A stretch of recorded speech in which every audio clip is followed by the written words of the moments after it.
you're saying you don't have a podcast. A lot of the biggest names in comedy don't have podcasts. There's like a dynamic I've seen with a lot of people where I see them being well-liked public figures, and then they just start podcasting like crazy. They're doing multiple podcasts per week, and I slowly start to see their aura evaporating, where it feels like podcasting is a mechanism by which whatever intrigue and allure you had is either going to be cemented by you being consistently good on camera as a podcaster, or if you're not really the thing that you're acting like if everybody thinks you're really smart because your comedy gives you the chance to work on these jokes for years and years at a time sometimes, and then when you finally debut them to the world, you know, a lot of people don't even write their own jokes. Not a lot. I don't know that. But like, you know, there's like a dynamic by which I think a lot of times podcasting like exposes you as maybe not being exactly what you want the world to think you are. And in some sense, I feel like a comic might be wise to not podcast that much because you might be showing the world a little bit more than you want them to have seen of you. Is this something you've thought about? I think that with me personally, I go on certain podcasts for different audiences, right? And I kind of am interested in the people most of the time who I'm doing the podcast with. So, you know, we can talk back and forth. What has bothered me is going on podcasts with people who are clueless to me or ask me the same questions that I just answered with somebody else. Or they want to go down a lane. Like me and you were having a pretty good conversation.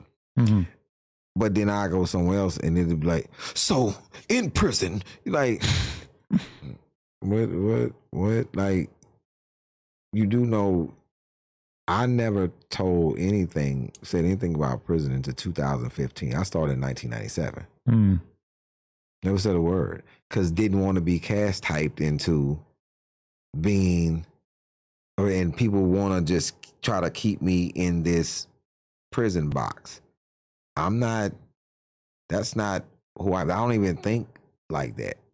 And then ask me these questions, these stereotypical questions.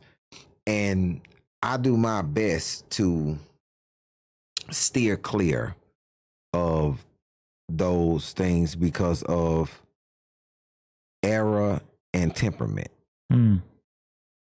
Don't put me back in the prison mode because I was a different person in that mode. And I can be on a podcast, then somebody will say something, and then I find out when they went to prison. You went in 2014, or you went in 2015, or you went in 2019. Why wouldn't you have enough sense never to speak on the 90s? Because you wasn't there. You don't know what we were doing in the 90s. It's like I wouldn't speak on the 70s. I don't know what they were doing in the 70s. I wouldn't speak on the 50s. I don't know what they were doing in the 50s. So about time, when we get to the 2000s, there are no canned goods in the prison. So you don't know about putting a canned good in a sock and paralyzing somebody. You don't know about taking off the top and making it into a knife and cutting somebody's throat. You don't know about the cells popping. The whole system changed. So I try to not to put myself in that mode because what happens is then you look at the comments. Oh, he thinks he this. No, I don't think I'm nothing, but you haven't done what I've done. You're not privy to the information. Just like mass majority of people have never been in a brawl on 6th Street. It's a whole different monster. But them people who was on a brawl on 6th Street have never been in a fight on the Galveston seawall in Galveston, Texas, doing Kappa Beach Party. Mm. It's a whole different situation. For sure. You know what I'm saying? And then those two people have never been to a soccer game when opposing soccer teams are playing, and they have paddy wagons of people that never made it into the stadium because they decided to fight, and they put them in a paddy wagon to after the game. Yeah, I always wanted to be a hooligan. I really miss that part of my life, you know. Just the idea of like suiting up for battle against some other random city that has come to town, like just not caring about sports my whole life. I feel like it's really robbed me of a lot. Like tribalism. I said all that, and then you just bust out. I always wanted to be a hooligan. There's a lot of, you make a lot of tricky decisions as a podcast host because, okay, I watched you on Vlad. I don't normally like to tell people what I've actually consumed of them beforehand because as soon as I say I watched you on this podcast, in your brain it's like, okay, well, I don't have to tell them about this, and this. But at the same time, you want to be kind of completionist. You know, you don't want to only do a podcast that is going to appeal to people who are already initiated into the person, but then also you don't want to, you know, spend a ton of time talking about the same shit. That's like a cover band type thing, as if you just watch somebody do an interview and then you go do the same exact interview, which I see it all the time. Yeah. But like with us in the prison thing or the drug thing, selling drugs, it's like we skim through it. Because I already fucking know. Like you talked about this on a lot of podcasts. It feels like that would be a waste of our time together when I feel like we could get into so much deeper shit, you know? But if I don't talk about it at all, then I'm only doing a podcast for the people who are already fully into it. So this feels more like when I was on with Tom Segura. Just a good conversation. Right. Some podcasts feel like an interrogation. Like you're trying to figure out, is the story gonna change? And it's not, because it's the only life that I've lived. Right. I don't have another life to give you. I can remember all the stuff about like the back of my hand because I don't have to remember when I was born. I know it.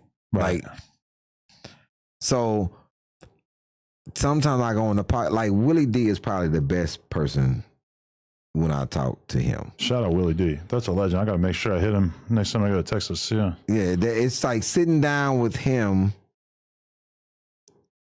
is really like sitting down with my cousin that's just trying to catch up on what I got going on new. And he's, hey, we did this, we did that. Hey man, let's talk about your new special. Let's talk about, you know, what were you thinking when you did it? It just feels different. And with sitting down with Don Lemon was crazy. You know, that's a different thing. This felt like like Dan Soda. Like me and Dan Soda get on a podcast together and just and talk. And I understand what you're saying. I would have never thought that you watched me over there. Vlad was definitely, and I said this, hey man, you not finna get me no new case. Okay, I don't care what you say. You're not finna get me no, I'm not finna confess to shit on your podcast. Okay, so you just saw the clip, but did you know that you can watch this entire interview right now before it's released to the public, uncensored, by becoming a member for just $5 a month, and there's a lot of other crazy benefits as well. So make sure you hit the link down in the description and sign up. Appreciate y'all.